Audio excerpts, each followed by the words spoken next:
It cost Commander Robert Peary 20 years of unremitting hardship and misery to reach the North Pole finally in 1909.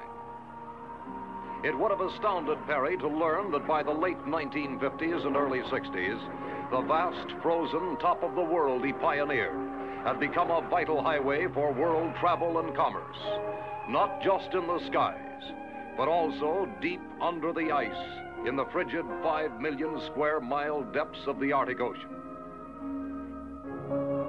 Here, great passenger and cargo carrying atomic submarines glided by the dozens back and forth across the pole until a series of mysterious undersea disasters threatened to close the Arctic route forever. The decisive moment came May 3rd at 13:15 hours, when the undersea atomic liner Sturgeon, largest of them all, reached 87 degrees 10 minutes north latitude, only a few miles from the North Pole itself.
According to the official reports, the next phase of the life and death drama occurred May 10th in Washington at a hush-hush super-secret meeting of the Arctic Theater War Room.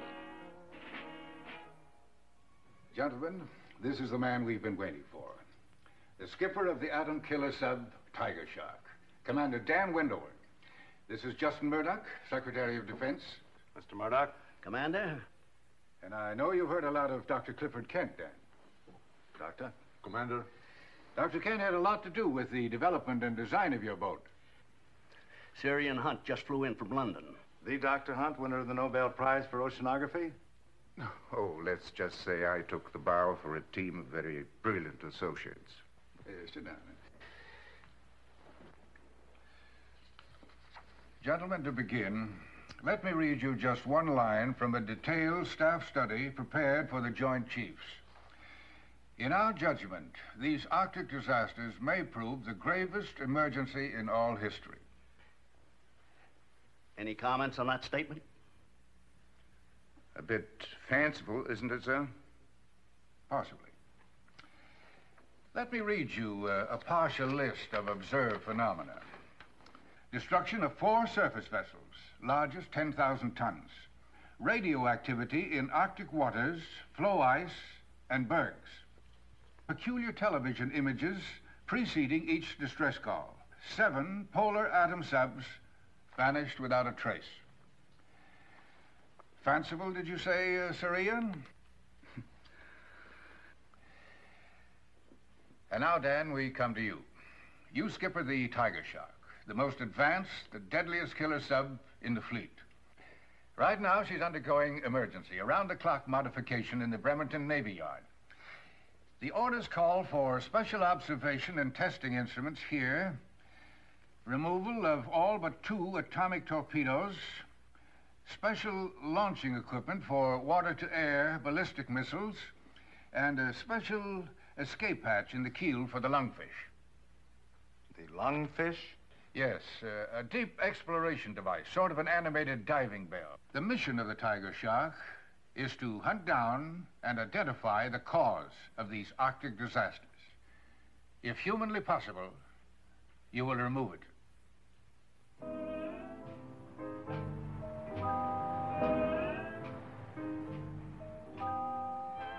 Not that I don't think Lieutenant Commander Holloway is the finest exec in the entire sub-fleet, Julie. And not that he isn't the best friend that I have. Come on, Dave. You talk too much. Now, be quiet, little mother. I feel behooved to warn you, our friend Reef is no less than the #1 howl in the entire sub-wolf pack. Nuclear-powered. And when it comes to women, well, he has got a built-in sonar detector that... Dave, you know you're exaggerating, old buddy. You know it? Yes, you are. You know, on most boats, a certain loyalty exists between the exec and his navigation and firing officer. But in the case of Lieutenant David Milburn of the Tiger Shark and myself... But she's a nice girl. I've seen you work. I think she deserves a fighting chance. Helen, I appeal to you. Dave, look at me. I'm the mother of your 3 children. Will you please take me home to them at once? There you are. Just drop in any time. Don't bother to call. Just drop in. That's my way of life.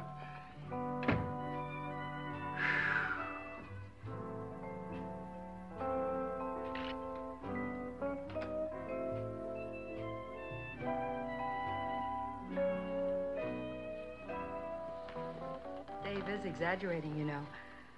I mean, a man spends 3 months in a deep freeze. It'd take his whole leave just to thaw him out. By that time, he's ready to report back. It won't take me long to defrost. Not around you.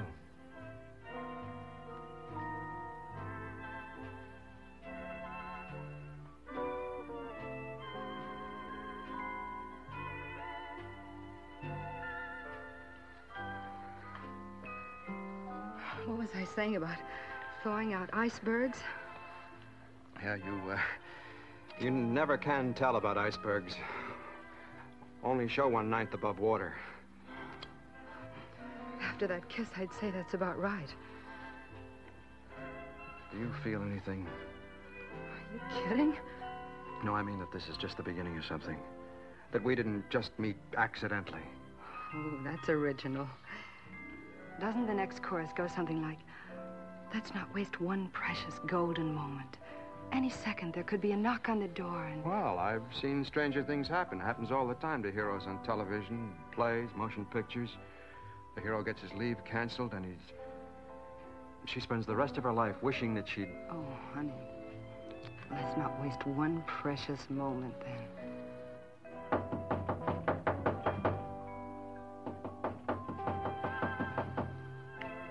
What's that pounding? Need I say more?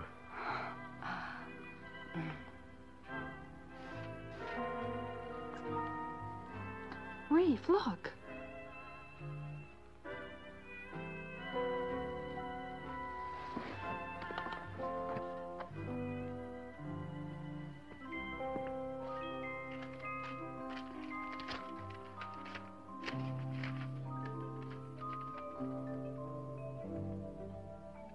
Oh, no. What's wrong? What is it? Oh, no.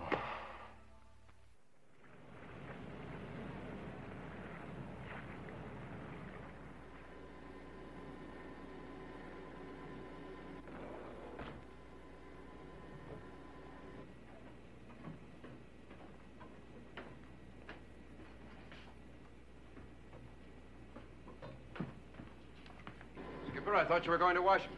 I did. Just got back. Reef, I want you to meet a couple of our passengers, Sirian Hunt and Dr. Clifford Kent. My exec, Commander Richard Holloway. Right, are you, sir? Dr. Kent, met you before. Yes, indeed, Commander. You gentlemen are going with us. What for? We'll discuss that later. Roberts. Have Chief Griffin report to me as soon as the crew's aboard. Yes, sir. Watkins, Yes, sir. will you show these gentlemen their quarters? Aye, sir. This way. Oh, sorry you had to cut your leave short. Yeah. Come at the wrong time? Yeah? Will do.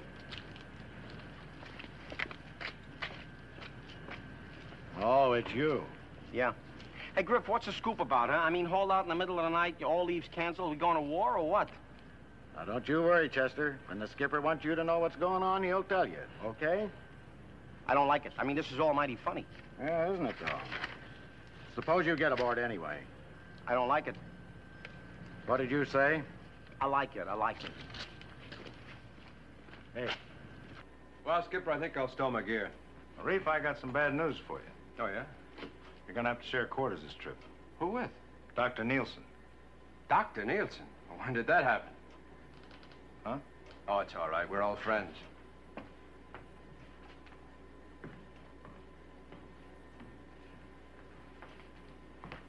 Dave, stand by to shove off as soon as Griff reports the crew aboard. Right, Skipper. Wow, looks like we're going to share quarters, Skipper. Been a long... Carl. You? Oh, of course. I should have suspected when I heard that doctor. I thought it was your father. It was supposed to be. Dad had a heart attack 2 days ago. He what? It was mild. It'll be all right, but it was out of the question he's coming along. And they thought you could replace the skipper, huh? Well, there was no choice. Dad and I developed the lungfish together. Except for him, I'm the only one qualified to dive in it. You could have trained somebody else. Not in 2 days. Look, do you think I wanted to come?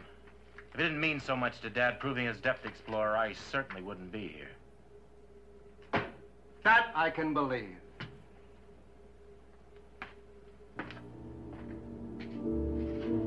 The Tiger Shark left her dock at Bremerton at 0335 hours, the morning of May 11th, on what was to prove the strangest, most fearful voyage ever made by a submarine, atomic or otherwise.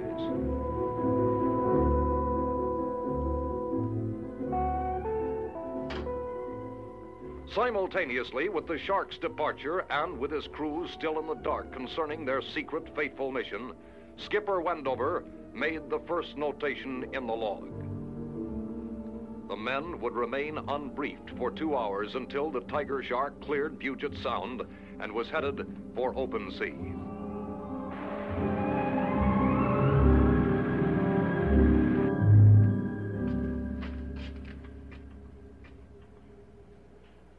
Who the devil belongs to this gear? We do, Chief. Oh, you two guys, huh? And just what do you do around here? Underwater demolition. Seaman First Class Powell, and I'm Corny. Yeah, I know. So you're frogmen. Yeah, we're off tin cans. We've looked the pig boat over from fore to aft, but can't seem to find an empty locker to store our stuff in. An empty locker? In a sub? Are you kidding? This whole deal is making less and less sense to me. What are frogmen doing aboard the Tiger Shark? Following orders, like everyone else in the Navy.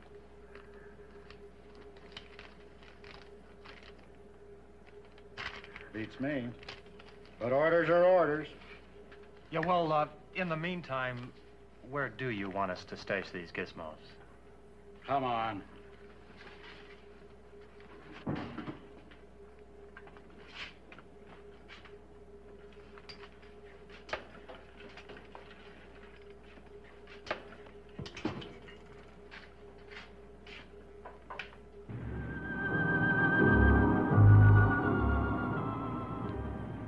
Shortly before dawn, the Tiger Shark, running submerged at better than 30 knots, had left the Sound behind and was headed for open sea.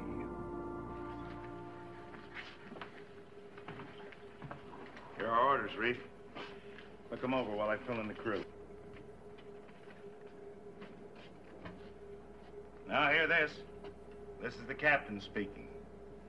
I know you're wondering about all the mystery. Well, our job had to be kept absolutely secret. Our mission is to find out what caused the disasters under the Arctic ice. Once we cross the Arctic Circle, any command you hear will be the real thing. Please remember. That's about it. Now, you know as much as I or anybody else does, for that matter. Coincidentally, I assured Washington that this was the best sub crew in the fleet. I know you won't make a liar out of me.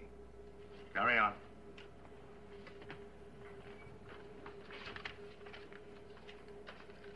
That's it.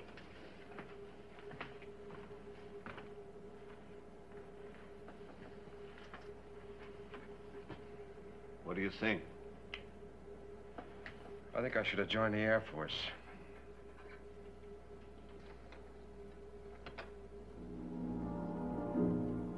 A week later, the Tiger Shark was still running due north at cruising speed. So far, the voyage was routine, uneventful. But the nearer they came to the Arctic Circle, the more the tension increased. The more tiny irritations were magnified into bitter fumes. The more the crewmen pondered their possible fate. On the morning of May 20th, the Tiger Shark crossed the Arctic Circle into the critical area.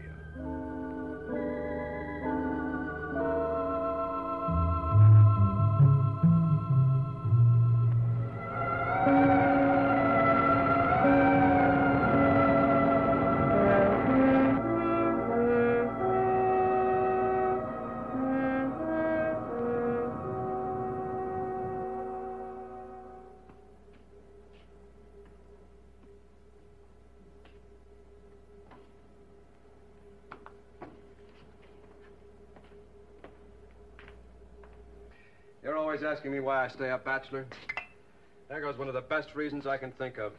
Huh? Yeah. I might have a son like that. I don't get it. What goes with you two? I guess his father, Skipper Nielsen, retired before you enrolled at the academy, didn't he? I guess. One of the finest men and officers alive. A real hero in the best sense of the word. World War II. Taught engineering and design at the academy. Fought like a demon for atomic subs. So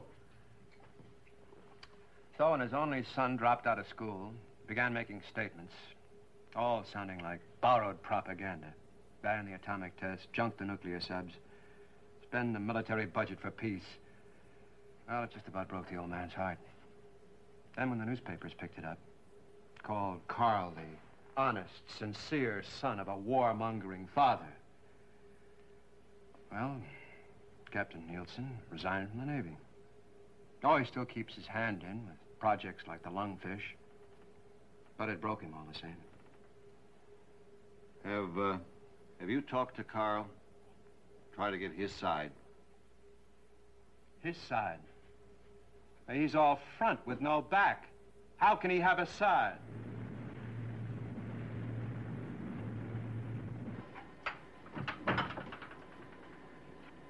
Either of you men seen Dr. Nielsen? He's in here, sir.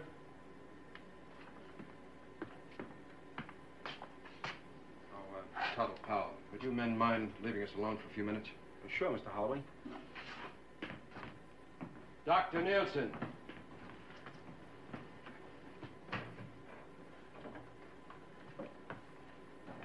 What is it? You are out. This came for you. My father? Dead? No, as a matter of fact, he's a lot better. Just got out of the hospital.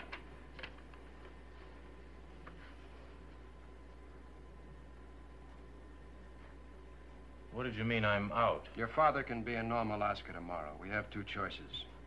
We can ask them to bring him out by helicopter and take you off, or we can put the Shark back into Nome. You trade school boys are all alike, aren't you? Anybody who doesn't think like a little gold-braided puppet is ipso facto a coward. You said it, I didn't. Well, wearing a uniform doesn't bestow an automatic monopoly on courage, Commander. It just so happens I'm not a coward, physical or mental. And before I'd risk my father's life... We're all risking our lives. That may be. But Dad stays where he is, and I'm staying here. Oh, you are a mixed-up oddball, aren't you? Well, perhaps. But the idea of willingly going to school to spend my life at a Paleozoic pastime that should have disappeared with the thunder lizards, I'm referring to war. That strikes me as the worst cowardice of all. Being spiritually yellow. You mean nothing's worth fighting for? Peace. The dignity of man, destiny of human spirit. Now, you show me a man who says you win these fighting wars, and I'll show you an idiot. Carl, you talk like so many young men I've known. You talk well. Literately, intelligently, even brilliantly sometimes. But you're all talk. What do you do about your ideas? Your ideals? You mentioned my uniform. These are my work clothes. They represent what I'm willing to do. how hard I'm willing to work for what I believe in.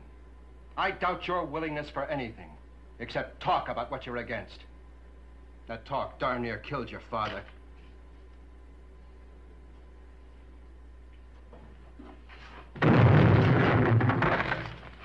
Mr. Holloway to the con, please.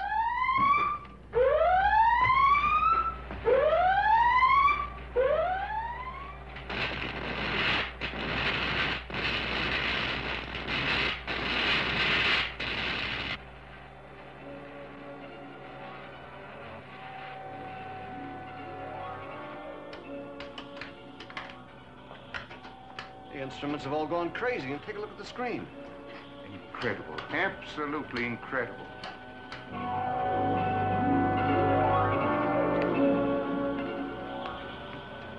What hit it? Doesn't seem possible, but could it be an electric storm center? Underwater? High-intensity arcs will burn, submerge, and millions of volts discharge in random directions.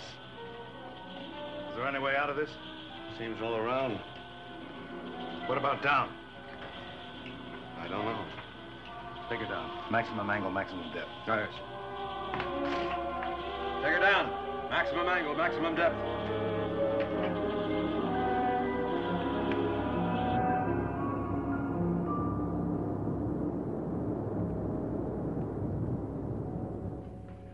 Sir Ian has evolved a theory.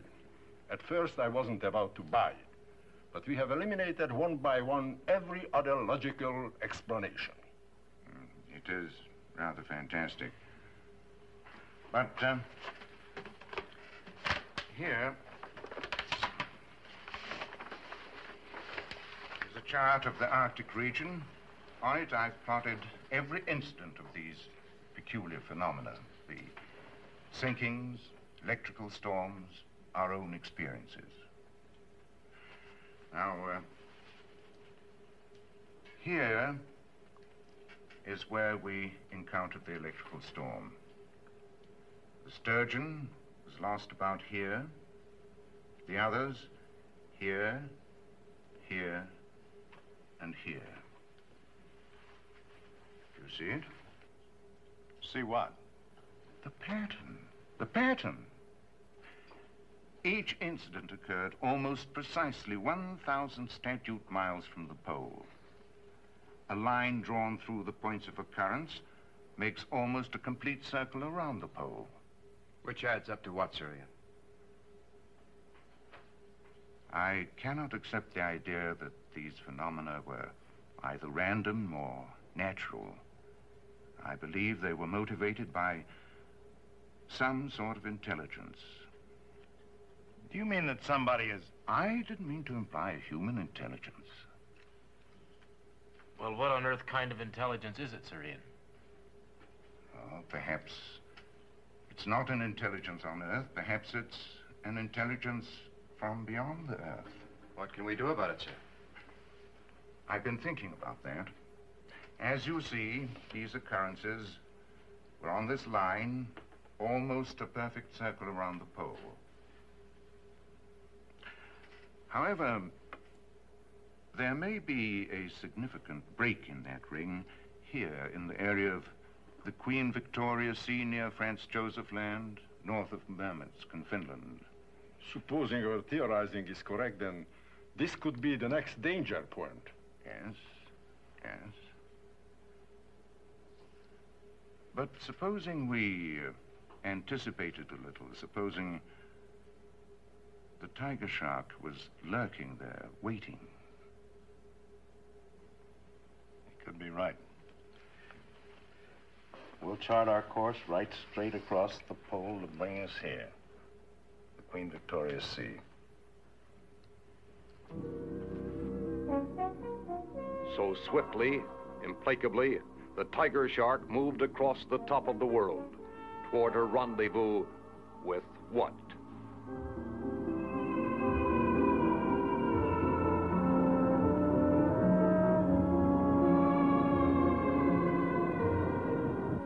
We've been running due south along the 30th degree of longitude. By my reckoning, we should be about here, just short of our planned position. And that should be... Just about the critical point if we're on the right track. Prepare to service, flank speed. Prepare to surface. Flank speed.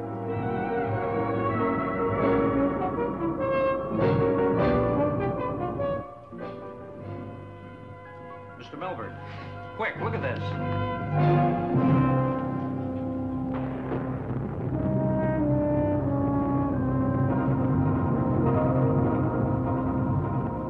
Skipper, reef!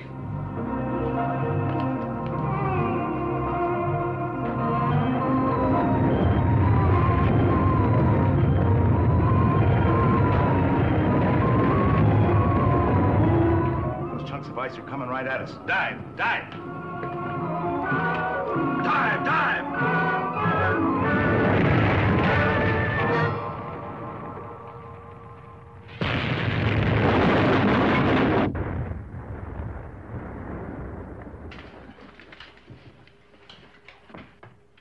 Determine extent of damage. After torpedo room, report. This is Griff, Captain. Moderate leak in overhead plates. Damage to main drive shaft housing. Forced a full stop. We're dead in the water. Captain?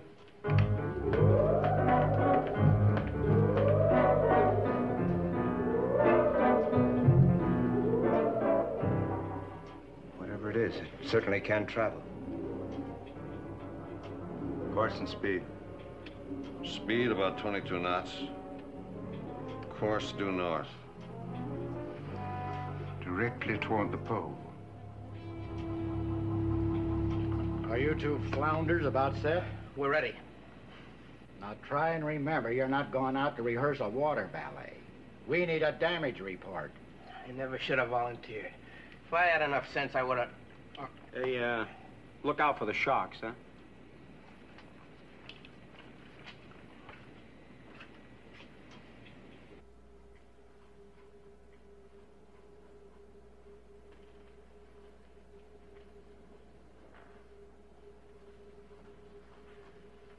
A pure oval shape with this cyclops-like eye or turret on top.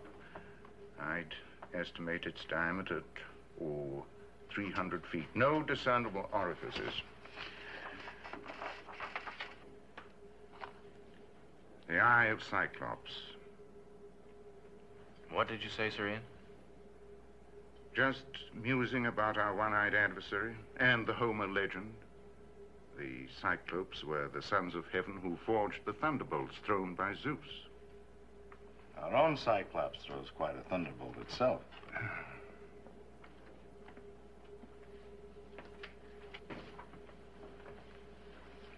I knew there was something familiar. Take a look. This picture was taken by an amateur astronomer over New Mexico. I have had it since I served on the Air Force Evaluation Board for UFO reports. Unidentified flying objects. Then this is a flying saucer. That was the popular designation, yes. Weren't all the sightings in the sky, not underwater? This would explain why there were never any reports of landings. It's quite possible that whoever or whatever inhabits this craft is not a land creature at all, but some form of marine life. That would make our little green men actually little green fish. Undersea flying saucers. Excuse me, Skipper. Yeah, Griff?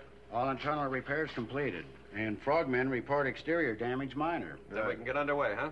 Right, sir. Dave, you plotted the course of Cyclops? Then that's our course. Where he goes, we go until we get him. Or perhaps until he gets us. So the tiger shark began relentlessly stalking her space enemy. Up to the pole, back to the Arctic Circle again and again. A week, a fortnight, a month.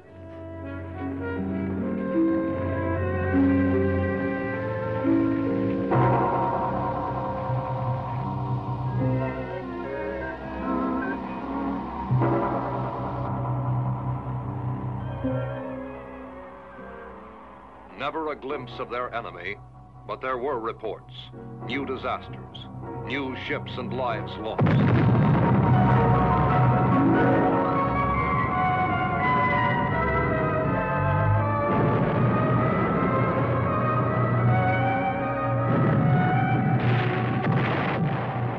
Invariably, the Tiger Shark made for the scene, only to arrive after Cyclops had left. For all its desperation, the pursuit seemed fruitless. And then on July 3rd, Dr. Kent and Sir Ian held an urgent discussion with Reef and the skipper. Why does Cyclops invariably return to the pole between attacks? Never two in succession. Always away and back, away and back. We've asked ourselves that over and over 1,000 times. But answers are what we need, not more questions. We think now we have them. We took for granted his source of energy was nuclear. But suppose it isn't at all. What if it is magnetic? Yes. Yes. We harness energy on a small scale by cutting magnetic lines of force. Supposing Cyclops does it on a super scale. The North Pole is the positive end of the biggest magnet of all, the Earth itself. What you're getting at is that you think our saucer friend must return to the pole regularly to recharge his batteries. That may be oversimplifying it. But, Now, our present tactics are useless. But suppose we place ourselves between Cyclops and the pole. in such a way as to prevent him returning to the pole to, as you put it, recharge his batteries. If we are lucky enough to catch him with his power depleted. Then we polish him off with an atomic fish. We wait till the next report of trouble, and then we lie in wait for him, right in his path, and bushwhack him. Bushwhack? Yes, it's an American tactical expression. So, a change of tactics. Now, the Tiger Shark cruised almost over the North Pole, waiting for the radio report that would put the plan into effect. On July 13th, at 1600 hours, it came. We got it, Reef. Cyclops? Sounds like a distress signal from a small freighter between Ellesmere Island and Greenland. One Mayday, then nothing. Where's the skipper? Already in the con.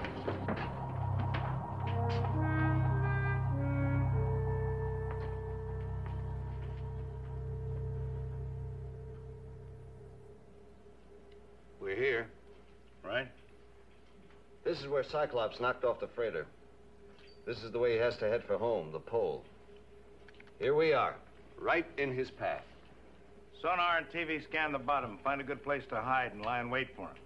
Maybe a cave or a valley. Break for silent running.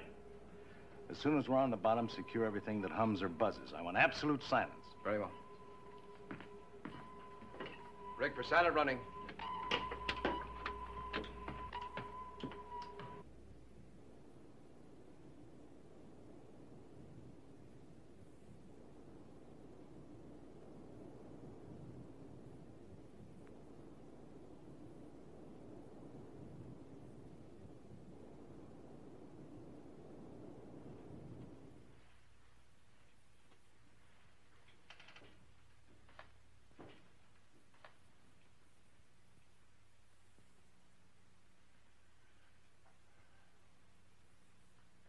Hour upon hour, the Tiger Shark lay in its deep six ambush.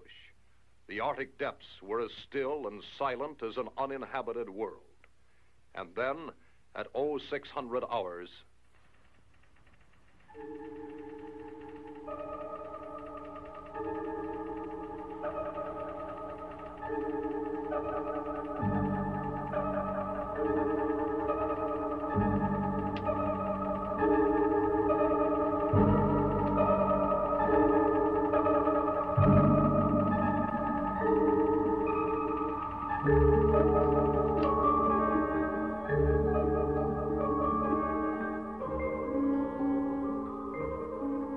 Skipper, Dr. Kent.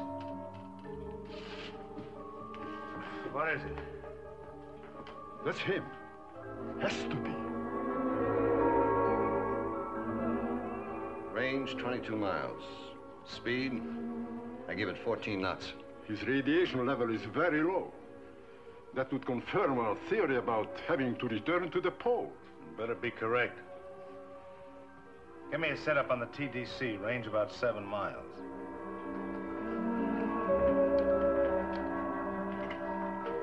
Reef, arm atomic warheads. Load tubes 1 and 2. Report to the con. Sounds like we mean business. Yeah. Griff, you arm number 2. I'll handle number 1.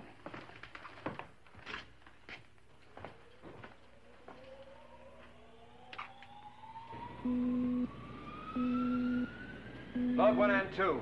Open outer doors. Stand by for action.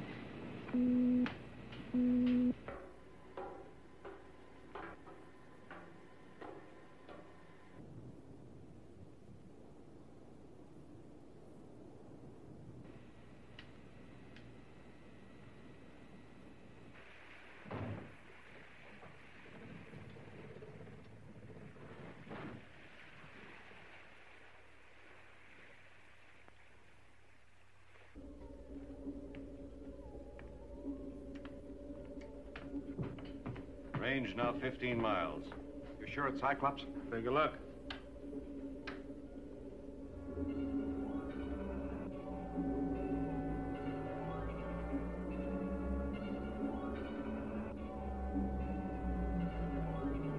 Range 14.5 miles. Griff to skipper. Tubes 1 and 2 loaded. Outer doors open, ready to fire.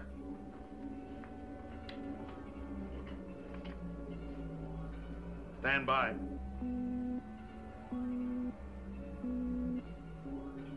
Range 8 miles.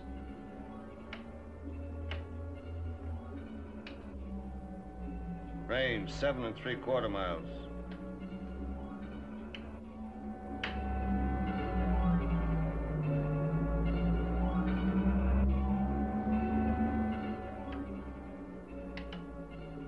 Zero, -10. 9, 8, 7, 6, 5, 4, 3, 2, 1. Target 0. Fire 1.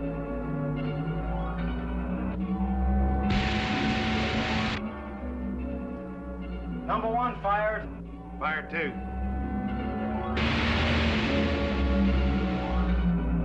Number 2 fired.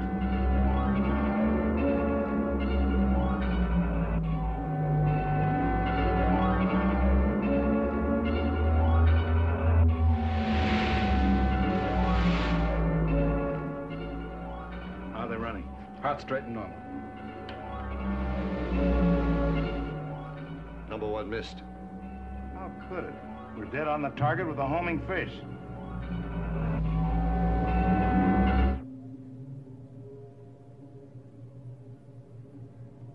What's that? A massive jelly-like stuff came out of the thing and caught our torpedo. It must function like a degaussing field. We never get a torpedo through that. Maybe not a torpedo. Blow all main ballast tanks. Reactor room stand by. As soon as we're off the bottom, I want all ahead flank. What course, Skipper? Right at our one-eyed friend.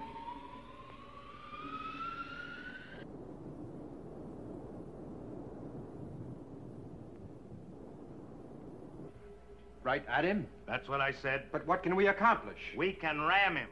You've weighed the consequences, Captain. The lives involved.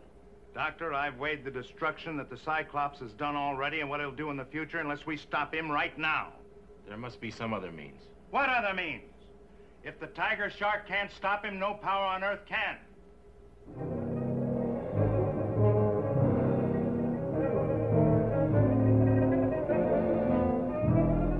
Now brace yourselves. Sound the collision alarm.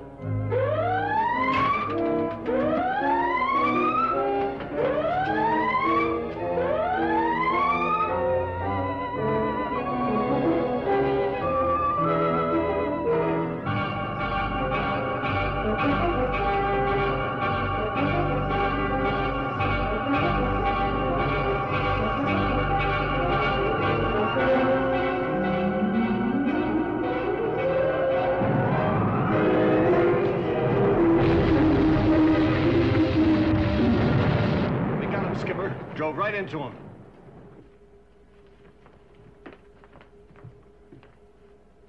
Look at that. Speared him like a fish.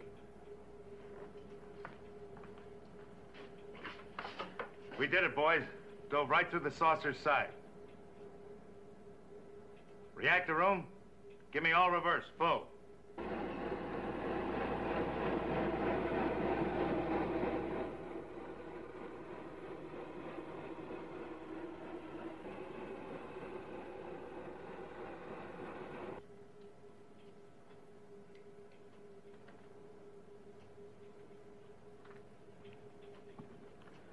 We're stuck tight.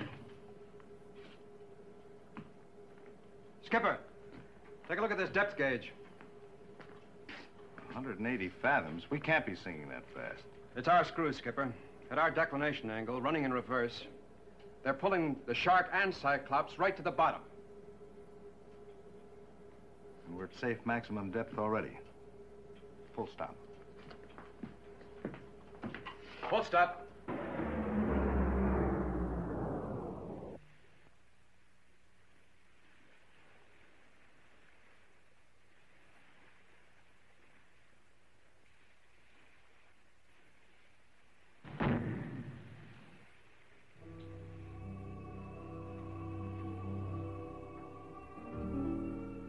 Hours later, the two Titanic craft were still locked together in an apparent death grip. On the bottom of the Arctic Ocean, nearly 1,200 feet below the surface.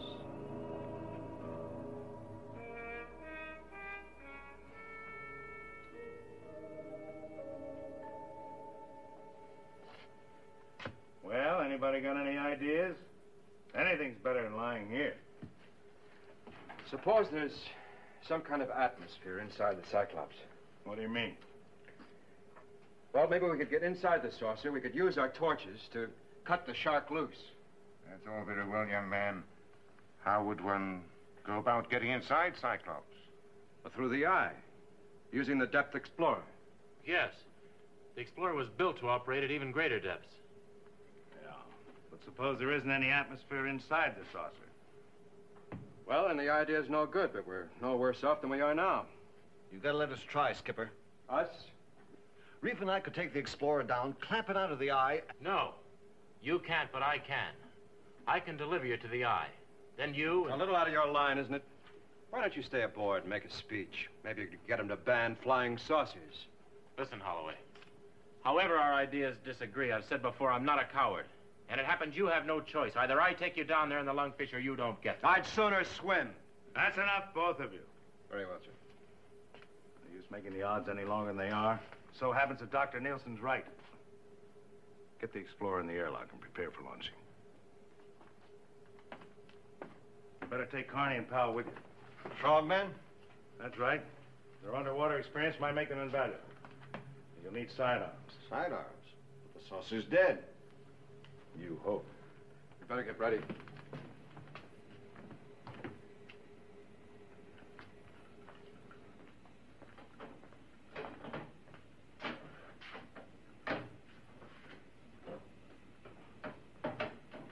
Girls, you go everywhere I go. All right, Carl, there's still time. Want to show me how? Get in.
do you say, Doctor? Shall we take a chance? That's what we came for. Well, you all stay here. I'm going to take a look inside. Not alone, you're not.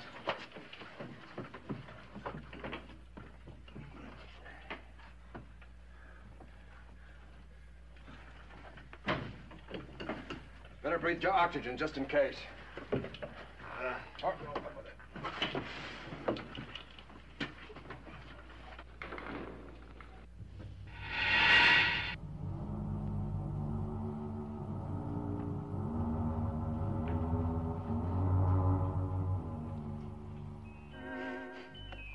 Air. Pure air. Under pressure. That's a relief. Well, we won't need these tanks. Good luck, man. All right. Let's go.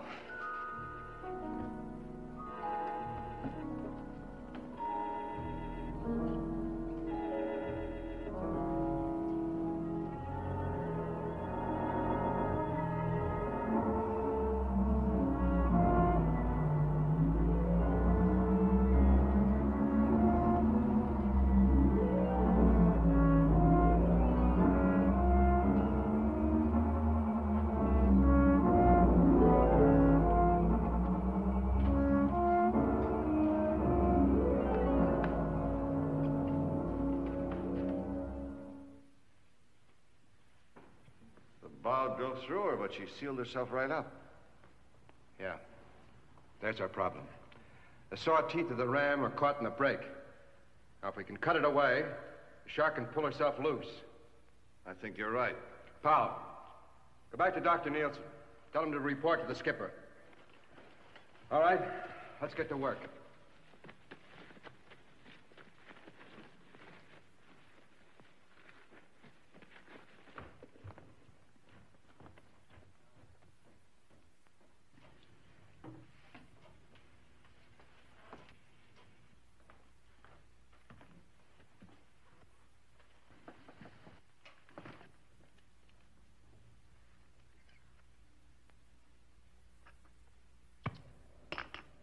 We read you, Doctor. Go ahead.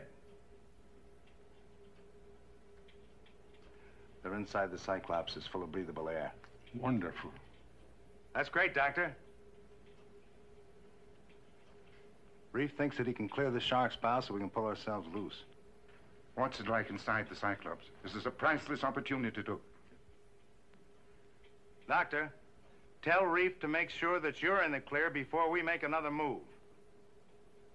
Right. Over.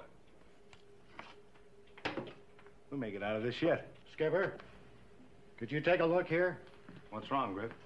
The inertial navigation system must have been knocked out in the crash. We're dead in the water, but it indicates we're moving. That's impossible. The radiation level from the saucer, it's rising. What direction does the system indicate? Due north at 5 knots. Oh, 6. Toward the pole. But that Cyclops is dead. We killed it, didn't we? Beats me.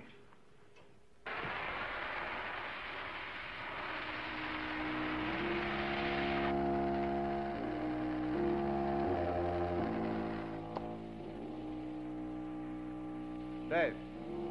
Yeah? You hear anything? I don't hear anything. You've been down here too long. You better go topside and rest. Strange you don't hear it.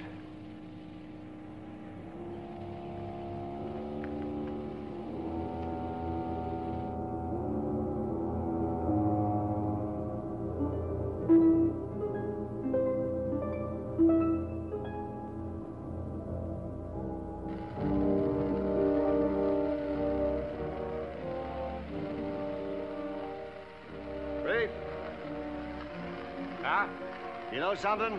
I think it's getting lighter in here. Yeah. Yeah, it is. I didn't know better. I'd swear we were moving.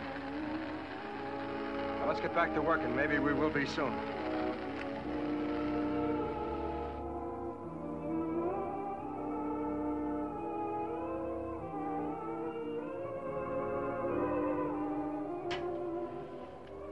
I'm getting an impression of movement, Captain. Is that possible? We get the same reaction up here. How they're feeling it down below? The radiation level constantly rising. As we near the pole. It's got to be an exploration. I think there is. I believe our friend Cyclops is returning to life.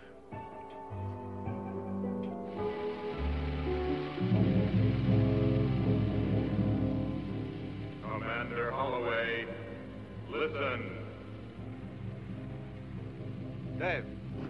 Commander Holloway, make no resistance. Did you hear it? That sound again?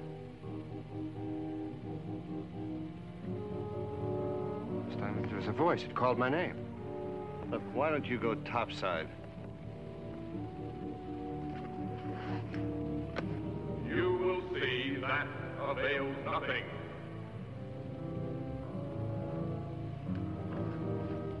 Where do you think the sound was coming from? Down there somewhere.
Remove your weapons, Commander, and come here alone.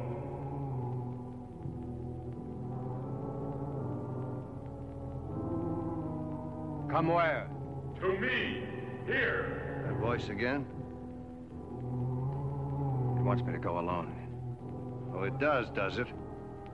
You better stay here.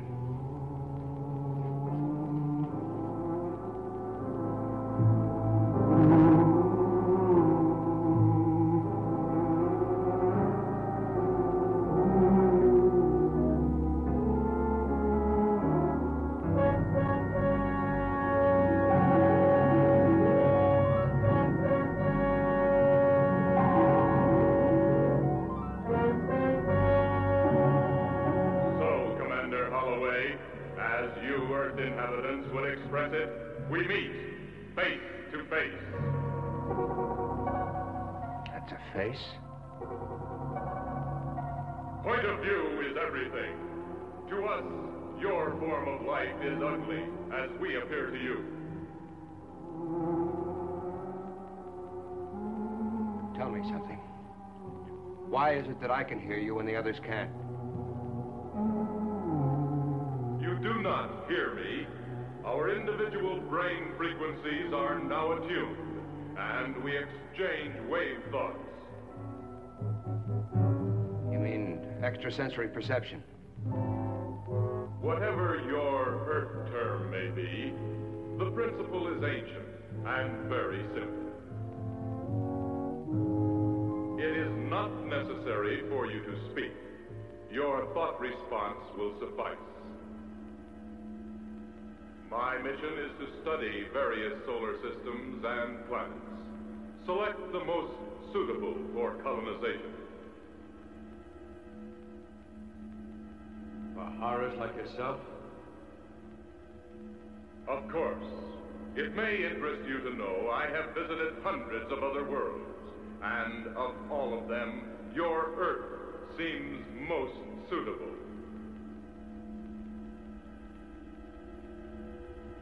Swell.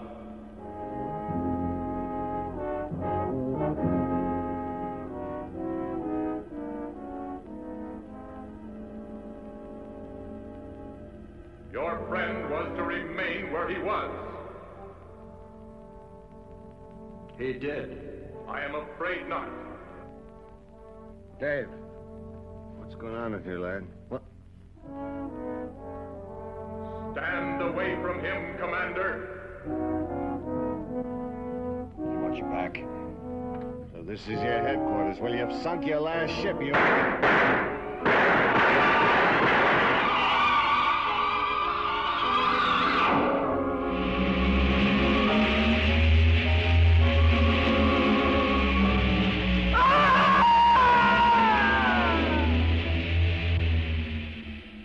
Why not me?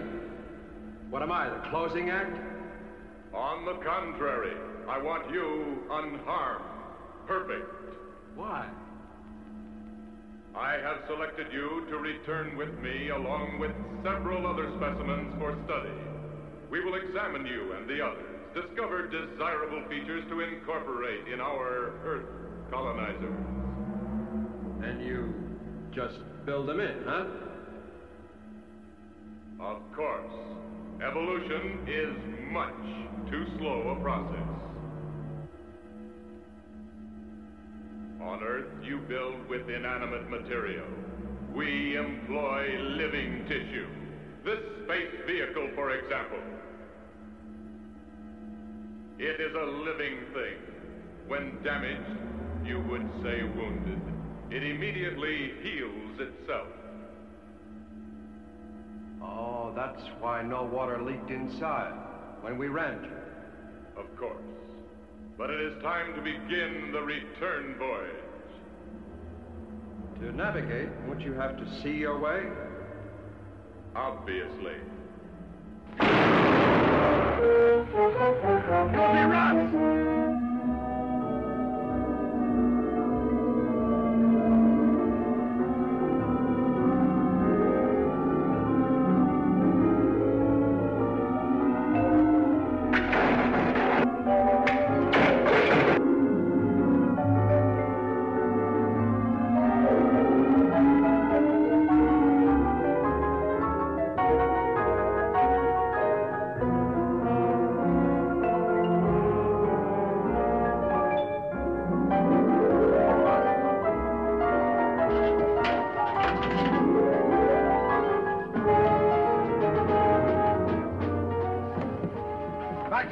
Right now. What about Dave and the others? Fortunes of war.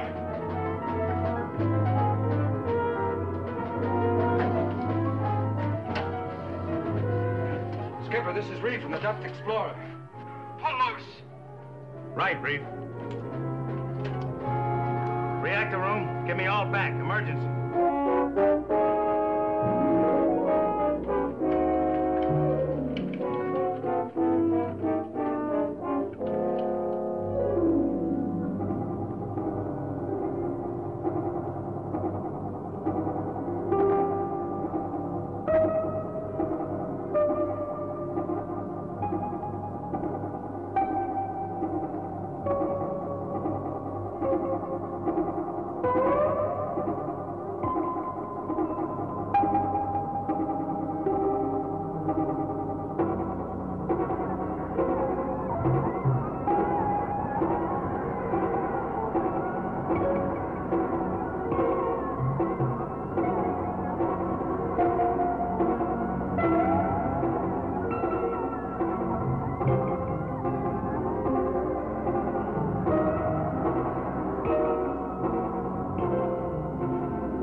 Skipper, we didn't kill it.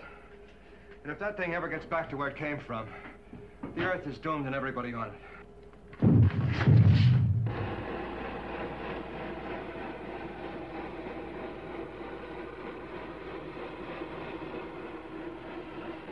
We've pulled loose, Captain. We're free.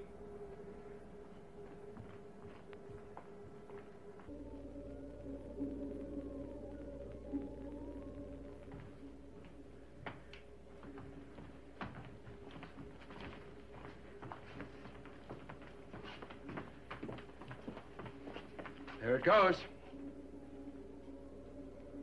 Headed straight for the pole. 50 knots. Nothing we can do. Excuse me, Captain. There may be one last desperate chance. What's that? It's possible I could adapt one of the torpedo guidance systems to the ICBM, so it would home on the saucer when he rises from the pole. What about the time? Cyclops will have to linger at the pole to recharge its power banks. That's worth a chance. Reef, take over as navigator and see if you can find us an air hole in the ice. Let's go. Very well. Adapt a complicated guidance system to a huge ballistic rocket. Convert it to a water-to-air interceptor missile. It was foolish. It was insane. It was fantastic. But it was their only hope. And the Earth's only hope. Ready? As ready as we can be. I'll report to the skipper.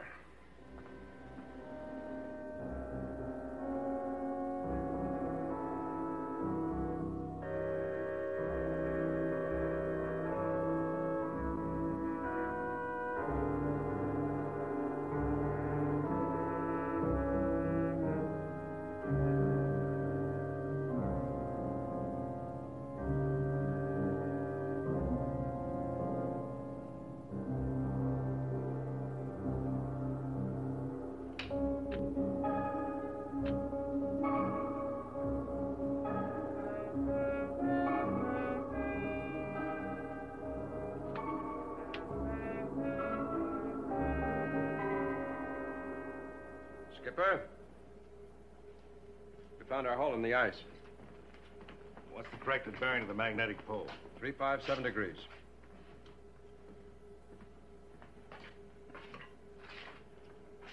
Prepare the ICBM for firing.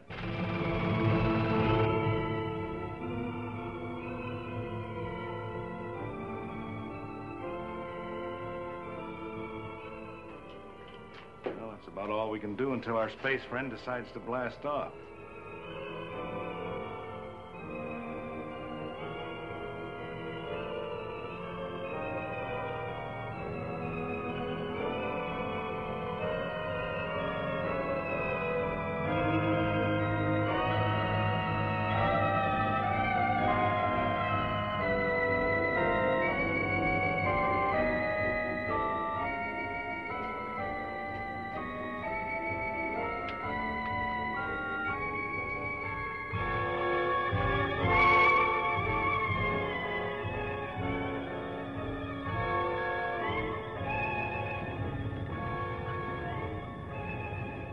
Skipper, I think it's...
Attention, all hands.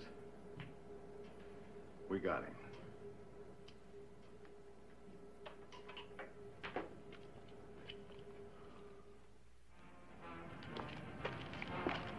Cigarette? Oh, they're so remote, the stars. Cold, beautiful. Now I wonder. Yeah? Which is the one? The one we have to worry about. Well, we have enough ills here to worry about, but maybe, just maybe, when their ship doesn't return, they'll decide not to come here after all. But if they do? I don't know. No, I wouldn't worry. Not when we have boats like the Tiger Shark, men like you, Skipper, Dave, Sir Ian, Kent, and my father. And his egghead son will give him a rough reception, won't we? You know, I think I lost my little black book on that lousy thing.